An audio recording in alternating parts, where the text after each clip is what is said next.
एक लाश कोलकाता के स्ट्रेट रोड के फुटपाथ पर लावारिस मिलती है। एक शख्स के सिर पे पुलिस बैरक के अंदर रहस्यमयी तरीके से गोली मार दी जाती है। एक मौत की फाइल पर अननेचुरल डेथ की मुहर लगा दी जाती है और चौथे को बीच सड़क पर फिल्मी अंदाज में गोलियों से भून दिया जाता है।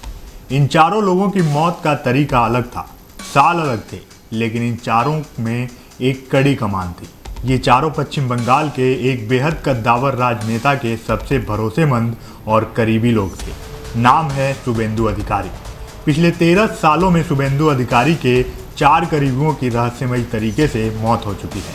आखिर ये इत्तेफाक है या कोई गहरी साजिश? आइए इन मौतों का पैटर्न समझने के लिए चलते हैं 13 साल पीछे। पहला पन्ना, 3 अगस्त 2013। शुभेंदु अधिकारी उस वक्त टीएमसी के सदस्य थे और तमलुक सीट से सांसद थे। उनके पर्सनल असिस्टेंट यानी पीए थे 42 साल के प्रदीप झा।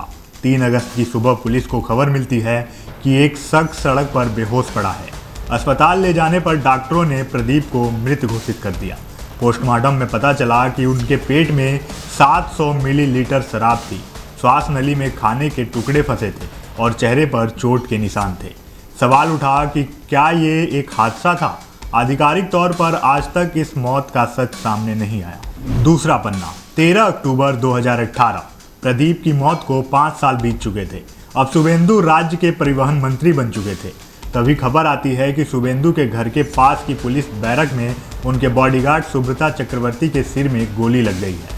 अगले दिन उनकी मौत हो गई। पुलिस ने इसे आत्महत्या बताया, लेकिन कहानी में ट्विस्ट 2021 में आया, जब सुब्रता की पत्नी सुपर्णा ने हत्या का शक जताते हुए शुभेंदु को जिम्मेदार ठहराया। मामला सीआईडी के पास गया। हत्या और आपराधिक साजिश की एफआईआर दर्ज हुई।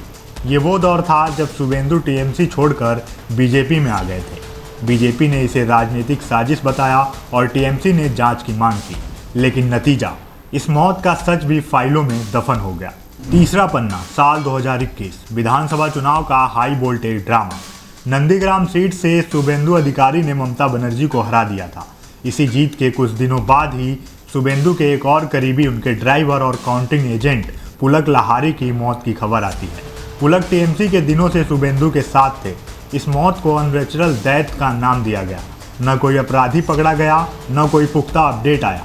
एक और करीबी, एक और अनसुलझी मौत। चौथा और सबसे खौफनाक पन्ना, 6 मई 2026।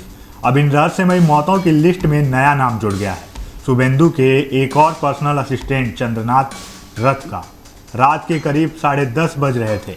चंद्रनाथ मध्यम ग्राम में अपनी स्कॉर्पियो से लौट रहे थे। तभी दोहरिया जंक्शन के पास एक कार और 2 बाइक सवार 3 हमलावरों ने उनकी गाड़ी को ओवरटेक करके रोक दिया। इससे पहले कि चंद्रनाथ कुछ समझ पाते, बाईं तरफ से आए हमलावरों ने फायरिंग शुरू कर दी।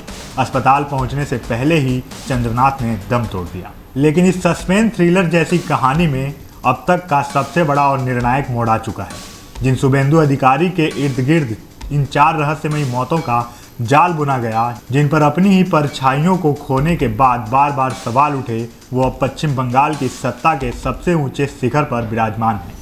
शुभेंदु अधिकारी अब बंगाल के नए मुख्यमंत्री बन गए हैं। नंदीग्राम में ममता बनर्जी को हराने से लेकर बंगाल के सीएम की कुर्सी तक का ये सफर जितना ऐतिहासिक है, उतना ही रक्तरंजित और रहस्यमयी भी। सत्ता की इस सीढ़ी के आसपास उन 4 करीबियों के खामोश साए आज भी मंडरा रहे हैं, जिनकी फाइलें धूल फाँक रही हैं। अब सबसे बड़ा सवाल ये नहीं है कि क्या कभी उन मौतों का सच सामने आएगा, बल्कि सवाल ये है कि क्या सत्ता के इस सबसे ऊंचे सिंहासन तक पहुंचने के बाद इन चारों मौतों की फाइलों पर हमेशा के लिए क्लोज की मुहर लगा दी जाएगी। 13 साल का सफर, 4 लाशें और अब बंगाल का राज सिंहासन। सियासत की इस बिसात पर सह और मात का ये खौफनाक खेल खत्म हो गया है, या फिर मुख्यमंत्री की कुर्सी से इस रहस्यमयी कहानी के लिए एक नए अध्याय की शुरुआत होने वाली है।